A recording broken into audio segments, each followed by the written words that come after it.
मैं 2030 में नरेंद्र मोदी के बाद भारत का नया प्रधानमंत्री बनूंगा। अगर मुझे राजनीति में प्रवेश करना है तो इसके लिए क्या आवश्यक है? राजनीति में जाने के लिए सबसे महत्वपूर्ण चीज़ पैसा है। यह पैसा कैसे जुटाया जाएगा, यह सबसे बड़ा सवाल है।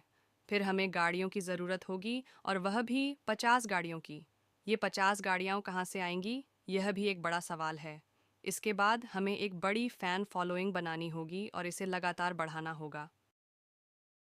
अगर हम यह कर सके तो सभी हमारे कदमों के नीचे होंगे।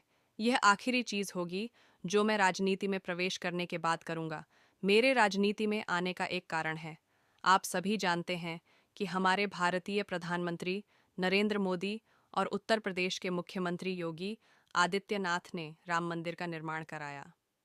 मैं उनसे पूछूंगा कि रामायण किस भाषा में लिखी गई थी। मैं कह रहा हूँ कि रामायण संस्कृत में लिखी गई थी और महाभारत भी संस्कृत में लिखी गई थी। तो फिर भारत में संस्कृत का कोई महत्व क्यों नहीं है? और क्या बंगाली भाषा का कोई महत्व नहीं है? हिंदी राष्ट्रीय भाषा क्यों बनी, जबकि बंगाली और संस्कृत का कोई महत्व नहीं है?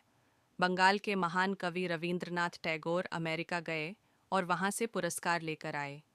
स्वामी विवेकानंद ने भी बंगाली भाषा के महत्व को बढ़ाने के लिए अंग्रेजी भाषा को महत्व दिया। अमेरिका जैसे कई देशों में बंगाली और संस्कृत को सम्मान और महत्व दिया जाता है, लेकिन भारत में इन दोनों भाषाओं का कोई महत्व क्यों नहीं है?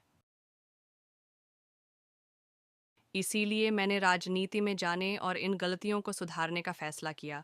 इसलिए मैं चाहता हूँ कि आप मेरा समर्थन करें। आप मेरी कैसे मदद और समर्थन कर सकते हैं? मेरे YouTube चैनल को सब्सक्राइब, लाइक और शेयर करें, और आपको मेरा इंस्टाग्राम भी फॉलो करना होगा।